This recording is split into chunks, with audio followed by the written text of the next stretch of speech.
ఈ కవిత బెలిండా మరియు ఆమె పెంపుడు జంతువుల పరిచయంతో ప్రారంభమవుతుంది.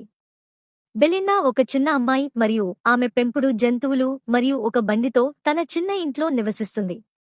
ఆమె పెంపుడు జంతువులు ఒక నల్ల పిల్లి, ఒక చిన్న బూడిద ఎలుక, ఒక చిన్న పసుపు కుక్క, ఒక చిన్న డ్రాగన్ మరియు ఒక చిన్న ఎరుపు బండి.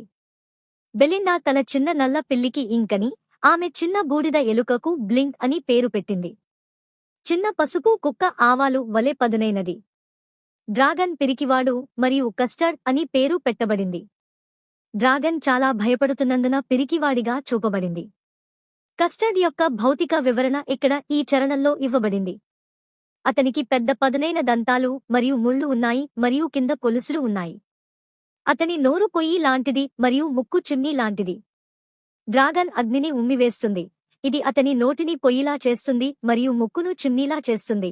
దాని నుండి పొగ వస్తుంది. అతని కాలివేళ్లు చాలా కోణాలుగా మరియు పదునైనవిగా ఉంటాయి. అవి కత్తిలాగా ఏదైనా కోయగలవు. ఈ డ్రాగన్ భయంకరంగా కనిపిస్తున్నప్పటికీ పిరికివాడిగా మరియు ఎల్లప్పుడూ సురక్షితమైన ఆశ్రయాన్ని కోరుకుంటుంది అనే అర్థంలో ఇక్కడ వ్యంగ్యంగా చెప్పబడింది. బెలిండా చిన్న ఇంట్లోని డ్రాగన్ తప్ప మిగిలిన పెట్స్ ధైర్యం మరియు నిర్భయత చెప్పబడ్డాయి. బెలిండా ధైర్యాన్ని అనేక ఎలుగుబంట్ల ధైర్యంతో పోల్చారు. ఇంక్ మరియు బ్లింక్ వాటి పరిమాణం చిన్నగా ఉన్నప్పటికీ సింహాలను మెట్ల మీదకు లాగగలవు. ఆమె కుక్క మస్టర్డ్ ధైర్యం కోపంలో పులితో సమానంగా కొలవబడింది. కాని కస్టర్డ్ అతని శారీరక వర్ణనకు పూర్తిగా విరుద్ధంగా ఉంటుంది. ధైర్యంగా ఉండటానికి బదులుగా అతను ఎల్లప్పుడూ మంచి సురక్షితమైన పంజరం కోసం చూస్తాడు. బెలిండా డ్రాగన్ను నవ్వించడానికి క్రూరంగా చక్కిలిగింతలు పెడుతుంది. డ్రాగన్ కఠినమైన చర్మం కలిగి ఉంటుంది. అయితే చక్కిలిగింత అంటే మృదువైన స్పర్శ. చక్కిలిగింతలకు డ్రాగన్ ప్రతిస్పందించడం అతను మృదువైనవాడని రుజువు చేస్తుంది. ఇంక్, బ్లింక్ మరియు మస్టర్డ్ అతన్ని పెర్సివల్ అని దురుసుగా పిలుస్తారు. డ్రాగన్ చక్కిలిగింతలకు ప్రతిస్పందించడం చూసి ఇంక్, బ్లింక్ మరియు మస్టర్డ్ నవ్వుతాయి. వారు చిన్న ఎర్ర బండిలో కూర్చున్న అతన్ని చూసి నవ్వుతారు. అయితే ఈ నవ్వు అతని పిరికితనం కారణంగా అతన్ని ఎగతాళి చేయడం లాంటిది. బెలిండా డ్రాగన్ను చూసి ఇల్లు కదిలే అంతగా నవ్వుతుంది. బ్లింక్ వీక్ అని అంటుంది. ఇది ఎలుక కోసం నవ్వే శబ్దం. డ్రాగన్ పిరికివాడు కాబట్టి సురక్షితమైన మంచి పంజరం కోసం ఏడుస్తాడు. అందరూ డ్రాగన్ను ఎగతాళి చేయడంలో బిజీగా ఉండగా ఇంటి నుండి ఒక దుష్ట శబ్దం వస్తుంది. ఆ అసహ్యకరమైన శబ్దం యొక్క మూలాన్ని వెతుకుతూ అందరూ చుట్టూ చూస్తుండగా మస్టర్డ్ కేకలు వేస్తుంది. ఇంక్ మియావ్చ్ అని అరుస్తుంది మరియు బెలిండా ఊహ్ అని అరుస్తుంది. త్వరలోనే ఇంటిని దోచుకోవాలనే ఉద్దేశ్యంతో ఒక సముద్రపు దొంగ ఇంటి కిటికీ ఎక్కడాన్ని వారు చూస్తారు. ఆ సముద్రపు దొంగ చాలా భయంకరంగా, ప్రమాదకరంగా కనిపిస్తున్నాడు. అతను చాలా ఆయుధాలు పట్టుకుని ఉన్నాడు. 2 చేతుల్లోనూ పిస్టల్స్ ఉన్నాయి. అతని దంతాలలో వంగి ఉన్న కత్తి కూడా ఉంది.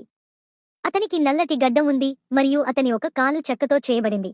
ఇది అతను కఠినమైన మరియు కఠినమైన వ్యక్తి అని సూచిస్తుంది.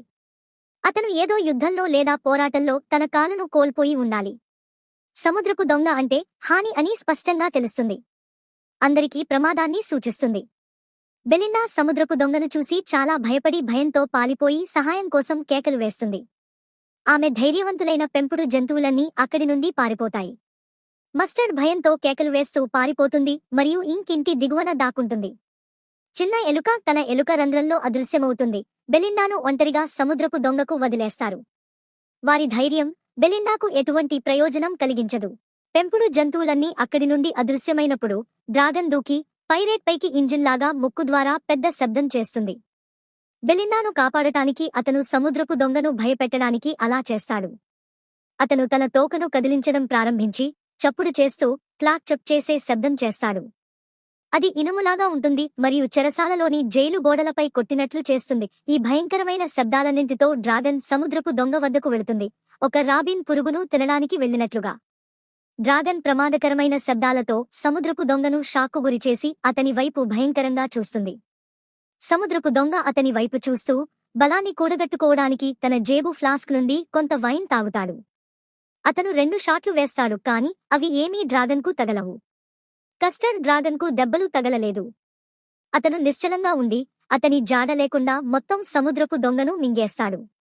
ఆ విధంగా మిగతా పెంపుడు జంతువుల ఎగతాళికి గురైన డ్రాగన్ తాను అందరికంటే ధైర్యవంతుడని నిరూపించుకుంటాడు.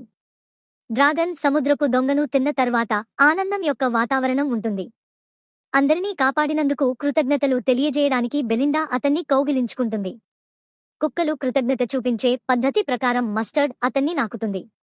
ఇంక్ మరియు బ్లింక్ ఆనందంగా నృత్యం చేయడం ప్రారంభిస్తారు. ఈ సంఘటన తర్వాత ఎవరు పిరికివాడో మరియు ఎవరు ధైర్యవంతుడో స్పష్టమవుతుంది. తాను భయపడకపోతే సముద్రపు దొంగను ధైర్యంగా ఎదుర్కొనేవాడినని మస్టర్డ్ అంటాడు.